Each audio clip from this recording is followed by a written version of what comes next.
नोजोर बोथावना जादों 65 नं ढेकियाजुलि बियाब अशोक सिंगालखौ बिदाय होनो थियारि अनसुमा बसुमतारी ढेकियाजुलि बियाबाव अशोक सिंगालनि हेंथायै उदां बिजाथि महरै बादायनो साखाफारा जादों अनसुमा बसुमतारीया थांनाय समफोराव अशोक सिंगाला अनागार सालायबोनायनि बेरफ्रुसार अजद आरो बे आयदायाव जर'खा मोनसे फोरमायथि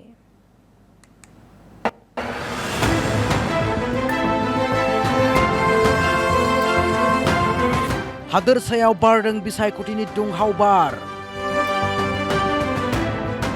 बियाब बिजाथिफोरनि मैखोम बादायनाय नुनो मोनदों। नोजोर बोथावना जादों 65 नं ढेकियाजुलि बियाब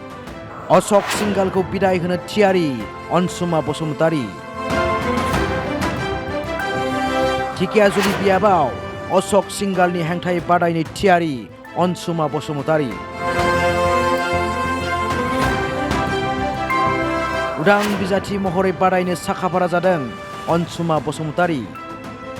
23 मार्चआव उदां बिजाथि महरै बिजाथिलाइ गथायगोन अनसुमा बसुमतारीया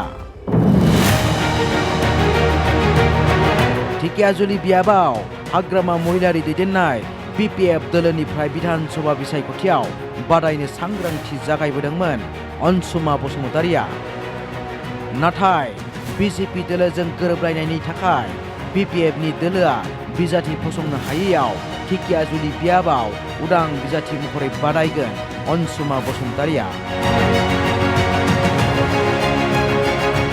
थांनाय समफोराव अशोक सिंगाला अनागार सालायबोनायनि बेरफ्रुसार अजद अनसुमा बसुमतारीनि হয় BPF দলৰ হে আমি কাম কৰিছিলো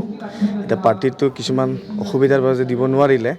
তথাপিও নিজৰ যেহেতু আমি ভাবিছো ৰাইজৰ হকে কাম কৰিম বুলি যেহেতু আমাৰ ইয়াত যেটো কৰিবলগীয়া কাম ৰাইজৰ হকে যিবিলাক অত্যাচাৰ সেইভাবে আমি মাত মাতিম যেটো ৰাইজৰ সমন্বয় অধিকাৰ সেইভাবে আমি মাত মাতিম थोंजोङै बिजाथि दैखाङाखैब्लाबो अनसुमा बसुमतारीखौ मदद होगोन BPF दोलोआ मददगिरिफोरा मोनसे मेलनि उनाव बमा पताका गावनानै उदां बिजाथि अनसुमा बसुमतारीनि जानानै बिसायख'थिनि गोख्रों स्लगान होयो ढेकियाजुलियाव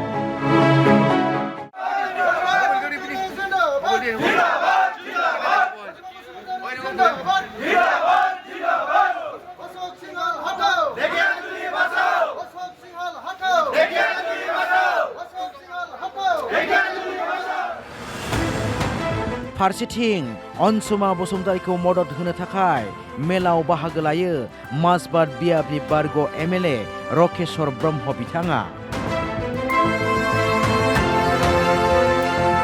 আমার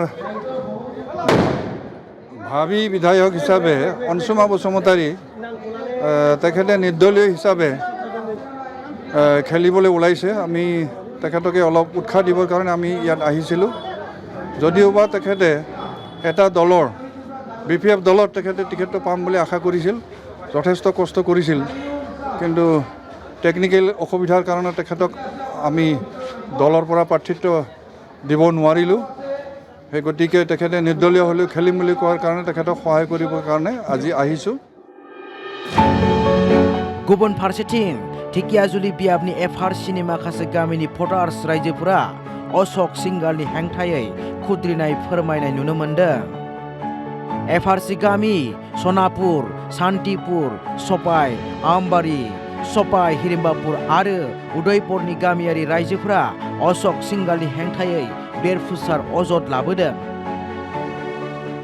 আমি অশোক সিংগালক কিবা আমাক অৰুণোদয় দিম বুলি কৈছিলে আৰু মানে 100% এতিয়াও ম্যাক্সিমাম আমি 10% হে পাইছে আমাৰ গাঁৱত মানে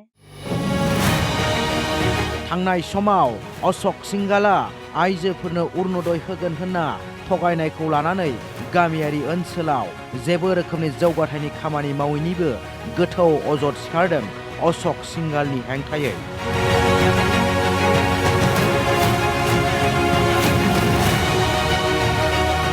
অশোক সিংগালক কিবা আমাক অৰুণোদয় দিম বুলি কৈছিলে আৰু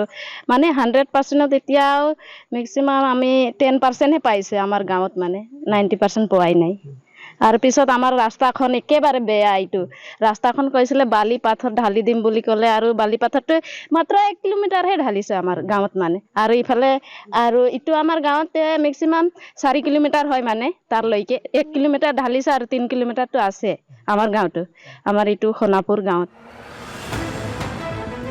दा बाथ्राया जाबाय ढेकियाजुलि बियाबनि रायजोफोरा फैगौ 9 एप्रिलनि बिसायख'थियाव थि खालामगोन अशोक सिंघाल आरो अनसुमा बसुमतारीनि गुबै थावनिखौ ब्युरो रिपर्ट असम लाइभ 24